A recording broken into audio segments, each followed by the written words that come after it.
Hey, everyone, and welcome to this podcast. Today, we're going to focus on Dietrich Bonhoeffer and his religionless Christianity, specifically that comes out of the letters that he is writing to his friend, Eberhard Bethge, while he's in prison.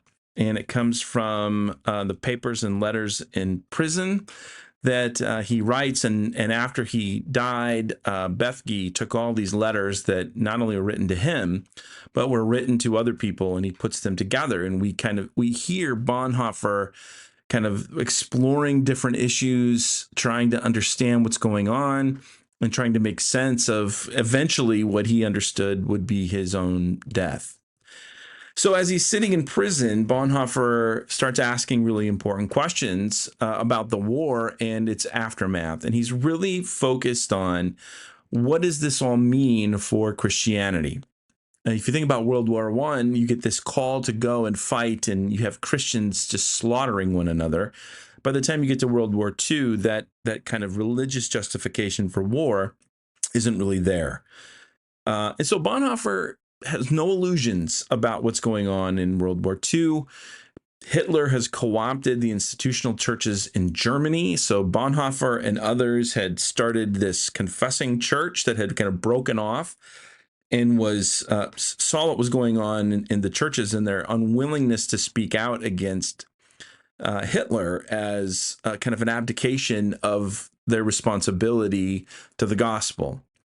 So the question for Bonhoeffer, when you read through these letters, is how do we talk about God after the death of God? Now, what do I mean by the death of God? And interestingly, Bonhoeffer doesn't talk about that phrase. He doesn't use that phrase in his letters. But what I want to suggest is some of the things that he's talking about have this kind of death of God idea in the background. And it comes from the parable of the madman by Friedrich Nietzsche, who openly wonders what new festivals and rites of atonement need to be invented in the wake of God's death, because the old ones no longer make any sense. Nietzsche is making the claim that God is a concept, and that God as a concept had undergirded the way people understood the world and the truth about the world for a very long time. But now things have disrupted that, and he is asking them just to cut the cord. And then is saying, like, all right, what do we have to change? What new festivals, what new religious rites now must we invent to move into this next stage of life? And I think in a similar way, Bonhoeffer is asking his friend this same question. So let me give you this quote from Bonhoeffer's letter. "What keeps gnawing at me is the question, what is Christianity? Or who is Christ actually for us today? The age when we could tell people that with words, whether with theological or with pious words, is past, as is the age of inwardness and conscience. And that means the age of religion altogether. We're approaching a completely religionless age.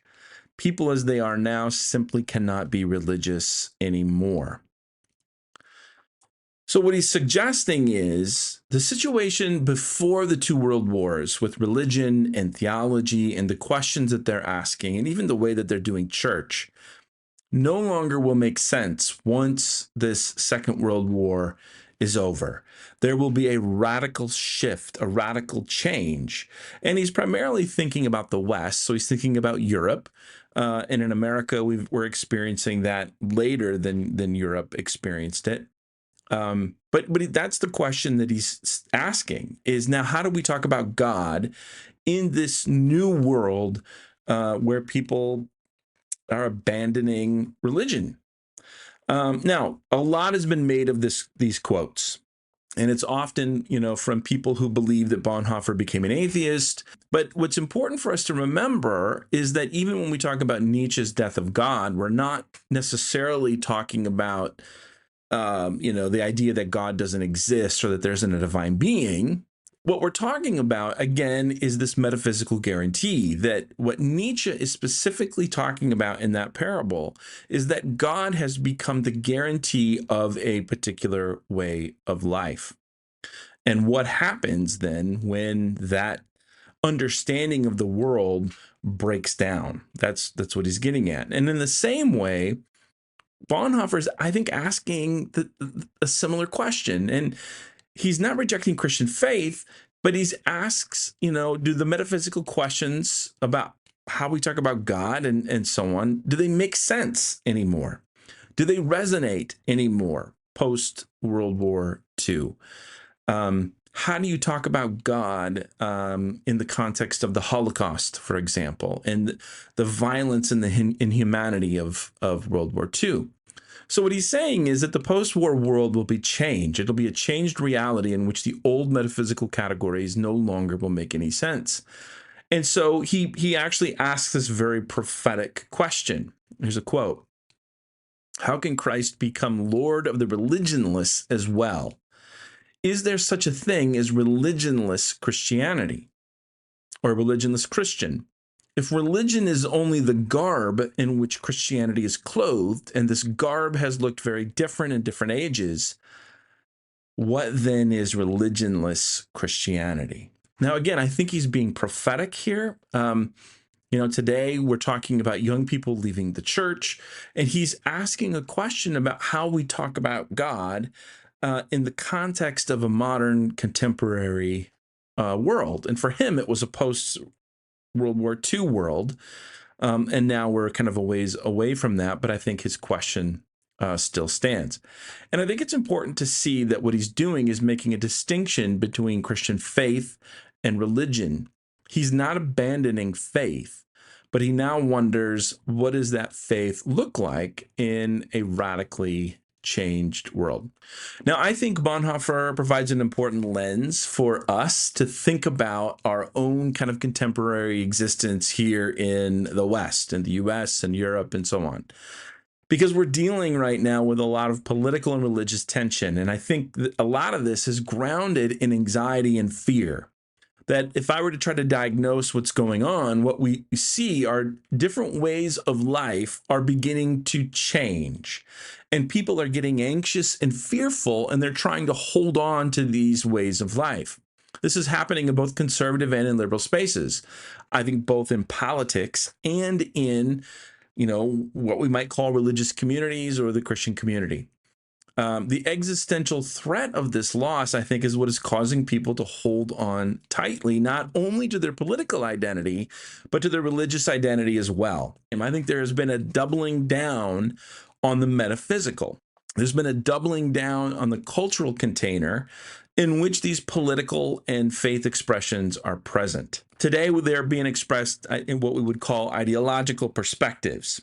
Although those who attempt to kind of reify these perspectives see them as the ultimate truth about reality. I think this can be seen in the arguments about tradition, whether it's how do you interpret the Constitution, or this whole kind of emphasis upon creeds and confessions.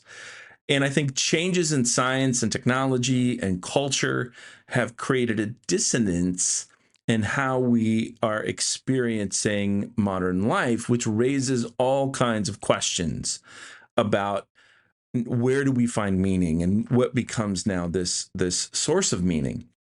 And in his letters, what Bonhoeffer is suggesting is that the post-war world will be a time to reimagine how we talk about God. He's saying that the old religious patterns in the West, anyway, are no longer going to speak in the way they once did. He is not suggesting that they're bad or that they should be abolished. He's asking bigger questions about how they communicate in the world. So in our time, anxiety and fear have pushed individuals and communities into really polarized positions, with both sides doubling down on metaphysics and ideology. Nowhere is this more evident than in the human sexuality debate. On the one side, Christians have reverted back to ancient metaphysical categories to talk about gender and sex. It just seems like so many Protestants especially want to reappropriate Aristotle, for example. And part of me wants to say, like, look, I love the Catholic Church, but we're not Catholic. And yet this move back to kind of Aristotle is a way to think about sex and gender and sexuality, or they'll go back to Plato. And they do so in a way to support their so-called biblical views of marriage and sexuality. Well, on the other side, You have new forms of cultural ideology that undergird the so-called biblical views that support LGBTQ plus issues.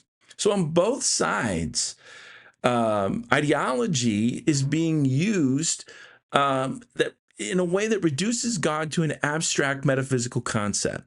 And the whole point of it is to support a particular view of the world that provides the grounds for excluding some people as heretics or in excluding other people as bigots. So both sides are playing this game. And again, my argument is that we've been pushed here into this polarization because of the fear and anxiety that comes when our cultural world begins to kind of shake a little bit. And this is where I think Bonhoeffer's questions about religionless Christianity have something to contribute to the conversation. Because here, Bonhoeffer stands within the stream of both Kierkegaard and Nietzsche. Kierkegaard's attack on Danish Christendom, religiosity, and Nietzsche's proclamation that God is dead. So when he's asking this question, who is Jesus Christ for us today? For Bonhoeffer, Christ cannot be reduced to religious piety and morality, nor can Christ be kind of reduced to metaphysics or ideology.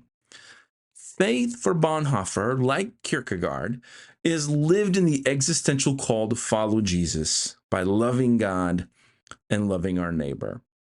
And as Kierkegaard argues and claims, true faith is not found in recollection. It's not in the past, but it's in repetition. It is in following God into the future. It's in following Jesus Christ in a life of discipleship. So this is what I want to explore in the next few posts and podcasts. I'm really interested to think through what is this religionless Christianity, and for Bonhoeffer also this world come of age. What does this mean for us? And is there a way of kind of cutting through the polarization in all of these different issues with these terms? Can Bonhoeffer help us get back to asking the more important questions about what does it mean to follow Jesus? What does it mean to love Jesus? And what does it mean to follow Jesus out into the world? And what does it mean for us to become signs of God's love and reconciliation of this world in the death and resurrection of Jesus? So that's what we'll explore in the next few episodes.